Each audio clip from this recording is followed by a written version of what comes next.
कहाँ घोड़ी लिए लिए घूम रहे हैं सर, घोड़ी घुमा रहे हैं कि दूल्हा कौन दूल्हा कौन। फंसा दिया आप ही के दूल्हे को आज परवेश वर्मा ने। दिखा रहे हैं कि बताइए अगर घोड़ी चढ़ भी गए तो दूल्हा बन ही नहीं सकते हैं, कैसे बने? कोर्ट ने रोका हुआ है। देखिए, माननीय सुप्रीम कोर्ट ने कहीं पर भी आदेश में नहीं लिखा कि अरविंद केजरीवाल दोबारा मुख्यमंत्री नहीं बन सकते। पहली बात तो ये प्रमाइस आप क्लियर कर लीजिए। हाँ, ऑफिस नहीं जाएंगे, फाइल पे साइन तभी करेंगे अगर एलजी के पास जानी है, तो इन सब चीजों का कोई फर्क नहीं पड़ता। और अरविंद केजरीवाल को दिल्ली की जनता प्यार करती है, आज से नहीं पिछले 11 साल से करती है, और उनके ऊपर विश्वास करती है, क्योंकि उन्होंने जो कहा वो किया। ठीक है, सब कुछ तो हर कोई नहीं कर पाता, सब कुछ तो प्रधानमंत्री भी नहीं कर पाए, मगर जो उनके बस में था वो उन्होंने सब कुछ किया। तो इसलिए, और प्रवेश वर्मा जी का जो रिकॉर्ड है वो बड़ा खराब है। अभी पीछे वो पैसे बांटते हुए पकड़े गए, उनकी एफआईआर भी हो चुकी है। तो उनका अरे कल नामांकन में जूते बांट रहे थे तो चुनाव आयोग ने बकायदा जो है उनके खिलाफ एफआईआर का आदेश दे दिया है। हाँ, तो ये चीज जो है वो उनको अरविंद केजरीवाल के खिलाफ खड़ा होने में कोई मदद नहीं करेगी, क्योंकि उनका रिकॉर्ड बहुत खराब है। उनको मालूम है वो कैसे कम्युनल। हम जब ये बातचीत कर रहे थे आपको याद होगा ना, जब वो पहले खड़े होकर के वो मंच पे से देखिए सतीश के सिंह साहब भी मुझे स्क्रीन पर नजर आए। सतीश जी, एक तो ऐसा है, आप यहाँ स्टूडियो में ही बहुत अच्छे लगते हैं। आप घर से डिबेट कम किया कीजिए। आप यहाँ मेरी इल्तिजा है कि स्टूडियो आ जाए, मतलब 4 चांद लग जाते हैं स्टूडियो में, इतना मैं आपको बता देती हूँ। अब मैं शुरू कर रही हूँ डिबेट, लेकिन एक बड़ी खबर आ गई है। खबर यह है कि बीजेपी एक प्रेस कॉन्फ्रेंस करके एक बार फिर से आम आदमी सरकार पर बड़ा हमला बोलती है। बीजेपी कह रही है, आतिशी कहती है कि फिर वही शराब नीति लेकर आएंगे। आम आदमी पार्टी सरकार की प्राथमिकता अब शराब हो गई है, बीजेपी आरोप लगा रही है। कैग ने घोटाला पाया, सीबीआई ने घोटाला पाया, अब ये भी कह रहे हैं कि वही शराब नीति लाएंगे। हद होती है, ऐसा आरोप बीजेपी का। सुन लीजिए जल्दी से। रिपोर्ट आपने कंसील कर दिया, विधानसभा में नहीं आने दिया। आपको मालूम है कानून के मुताबिक जब रिपोर्ट आती है तो पहले विधानसभा में जाती है, वहां से पब्लिक अकाउंट्स कमेटी में जाती है। तो 2600 करोड़ का घोटाला हुआ, उसको आप छुपा गए। राधिका खेड़ा जी, एक के बाद एक प्रेस कॉन्फ्रेंस, क्या वजह है? आप लोग नर्वस हैं क्या? हर रोज एक प्रेस कॉन्फ्रेंस बड़े बड़े नेता की तरफ से हो रही है, नर्वसिया गए हैं? जी, नर्वस तो वो होते हैं जो झूठ बोलते हैं, और देश की जनता के सामने आपकी मीडिया के थ्रू बात पहुंचाने से ज़्यादा अच्छी बात क्या हो सकती है। फिर ये बार बार कहते हैं हम प्रेस कॉन्फ्रेंस नहीं करते, अब मीडिया से हम बात करते हैं और खुद बात रखते हैं तो जनता तक पहुंचती है। आपके चैनल पे जैसे प्रेस कॉन्फ्रेंस कवर होती है, कितनी स्पीड से पहुंचेगी जब रूबिका जी आप पढ़ के बताती है, क्या रीच भी होगी और देश की जनता को उस पर विश्वास भी होगा। तो इसीलिए बहुत जरूरी है। और जो होता है ना, कभी कभी राधिका जी रोज रोज मुद्दे बदल रहे हैं, पर रोज रोज ये मुद्दा दे रहे हैं। एक दिन सुधांशु त्रिवेदी आते हैं और कहते हैं वो हॉक्स कॉल करने वाले जो पकड़े गए हैं उनके माँ बाप जिस एनजीओ में, उस एनजीओ का नाता आम आदमी पार्टी से, आम आदमी पार्टी बताए कि वो क्या चाहती है। फिर आप कहते हैं कि बताइए आपका चेहरा कौन, फिर आप कहते हैं कैग रिपोर्ट, फिर आप कहते हैं शराब नीति।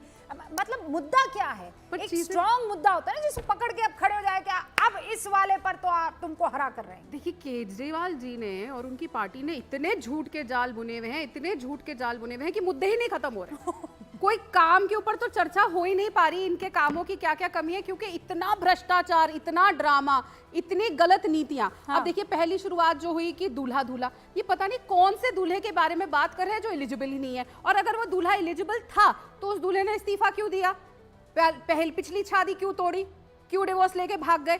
क्यों आतिशी जी को वहां पे मुख्यमंत्री बना दिया? अगर वो एलिजिबल थे तो बने रहते मुख्यमंत्री। अच्छा, एक और मजेदार बात होती है, आप इनसे जब पूछते हैं ना कि आपने महिलाओं को 1000 रुपए क्यों नहीं दिए, आपने कूड़ा साफ क्यों नहीं किया, वो कूड़े का पहाड़ क्यों नहीं हटाया, आपने पोल्यूशन पे काम क्यों नहीं किया, आपने यमुना क्यों नहीं साफ करी, तो केजरीवाल साहब कह देते हैं और इनके प्रवक्ता कि जी ये तो जेल में थे ना, आपने काम नहीं करने दिया। और फिर इनके प्रवक्ता आके टेलीविजन डिबेट पे कहेंगे कि जी जेल में से तो सरकार चल रही थी। ये खुद इतने कंफ्यूज है कि ये सरकार चला रहे थे या नहीं। लेकिन एक इस चीज में बात तो सामने आ गई कि जो महिला सशक्तिकरण और महिला के सम्मान के ऊपर तिरंगा हाथ में लेके राजनीति अपनी शुरू करे थे, आज उन्होंने दिल्ली की महिला मुख्यमंत्री की लगातार बेइज्जती करते जा रहे हैं और उनको अपना चेहरा नहीं बना रहे। कभी उनको खड़ाऊ मुख्यमंत्री बोल देते हैं, कभी कह देते हैं वो तो हटो। और केजरीवाल साहब ने सुना ना, आपने सुना ना हर्षवर्धन जी, अभी खुद रवि जी ये कह रहे हैं कि कहाँ लिखा है, ये जो पन्ने रूबिका लियाकत लहरा रही है, इन पन्नों में कहाँ लिखा है कि अगली बार जो है, ओके 10 सेकंड एक ऐड कर दूं। रवि जी यहाँ पे बात कर रहे थे कि ट्रैक रिकॉर्ड परवेश साहिब सिंह वर्मा जी का, तो ट्रैक रिकॉर्ड पे बात कर लेते हैं। हाँ। पिछला लोकसभा चुनाव जो वो जीते थे,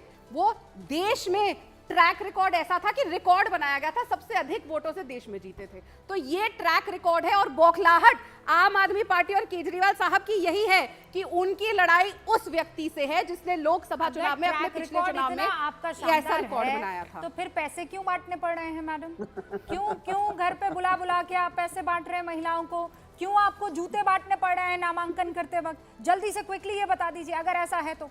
देखिए, अगर हम कुछ गलत कर रहे हैं तो हम पे कार्रवाई करी जाएगी और इलेक्शन कमीशन हमें चुनाव नहीं लड़ने देगी। कर लिया ना एफआईआर के लिए मांग कर तो लिया। उसके बाद जांच होगी एफआईआर का, मतलब ये थोड़ी होता है कि कुछ गड़बड़ हो जाएगी। वरुण जी आपके पास आऊं उससे पहले हर्षवर्धन जी का नाम ले चुकी हूं। ये नहीं कह सकते कि ईसी निष्पक्ष नहीं है। हाँ ये बात तो है रवि जी। अब कैसे कोसेंगे पूरी डिबेट में ईसी आप ये नहीं कह सकते कि ईसी काम नहीं कर रही है।